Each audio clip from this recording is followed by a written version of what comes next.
Hi guys, it's Dr. Mohammad Usman and I am back with another video. If you haven't liked my YouTube channel, do visit my YouTube channel and like and subscribe to my YouTube channel to stay updated. You can also visit my Facebook page for updates.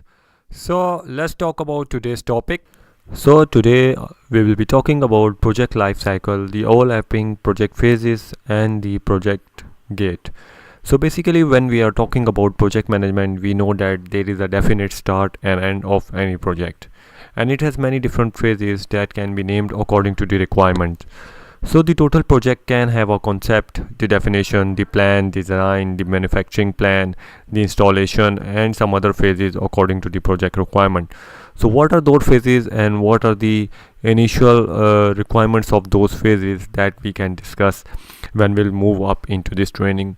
So basically when we are talking about the project phase, we can say that it is collection of logically related project activities. Like we are moving from concept to the definition, so it is a logically connected activity that we have to move from concept to definition and then to the design of that definition and implementation of that project. It is a life cycle with variety of attributes, and these attributes can be related to each other, and these attributes can be different from each other. So basically when we are talking about project attributes, we can say that these attributes can include a variety of different attributes, and these can be different and these can be measurable and unique to a specific phase. So these attributes may include but not limit to the name of the phase, like phase A, phase B, phase 1, phase 2, proposal phase, number of phases like 3 phases in a project, 5 phases in a project, 6 phases in a project, or number of phases according to the project, duration of the project like 1 week, 1 month, 1 quarter, the resource requirement like people, building, equipment, the entrance criteria for the project like specific document approvals, specific documents completed, and similarly there will be exit criteria like a project to complete, like documented approvals, completed documents, completed deliverable. So a project can be divided into a separated distinct phases or subcomponents. These phases or subcomponents are generally given names that indicate the type of work done. So when we are talking about project phase names, we can say that you can set the project phase names. The examples of the project phase names are given over here. These can include like concept development, feasibility study, customer requirement, solution development, design, prototype, build, test, implementation phase, similar like maintenance phase, and you can name those phases according to your own project requirements. These project phases names are dependent on your project, and you can set according to the given examples of the project phase names or according to your own requirement.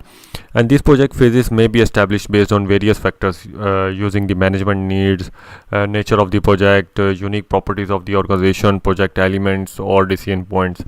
So using the multiple phases may provide you a better insight into management of your product, and also provides you an opportunity to assess the project performance and take necessary corrective and preventive actions according to requirement in each of the phase. So you need to understand the project phases and how you can name those project phases before you move and jump into the further project management.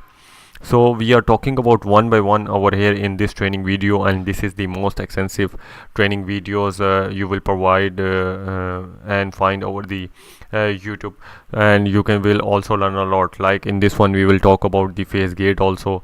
The phase gate is basically held at the end of the project, and it is about the project performance and progress, and these are completed according to the business requirements or business documents, which include like project business case, project charter, project management plan, benefits management plan.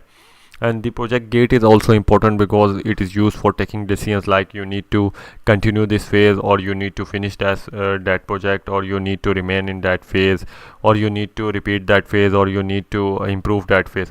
So basically if you have the project phases, you will be having a project gate that will provide you the decisions to work on your project and move from one phase to another phase. So when we are talking about project management, we usually miss out these project phases and project gate, and we jump on into the directly project management activities and process groups. So when you have understanding of what are the project phases and the project gates, then you can move into the further project management process groups and project management activities to better understand how you will transit from one phase to another phase. So this video was up to here. If you like my video, do visit my YouTube channel and like and subscribe to it. You can also earn training certificate from our video channel. The process is as follows, and it is easy for you. We have issued many certificates for many participants, and you can also get special certificates. So what you are waiting for? Go today to my YouTube channel and like and subscribe to it. Thank you.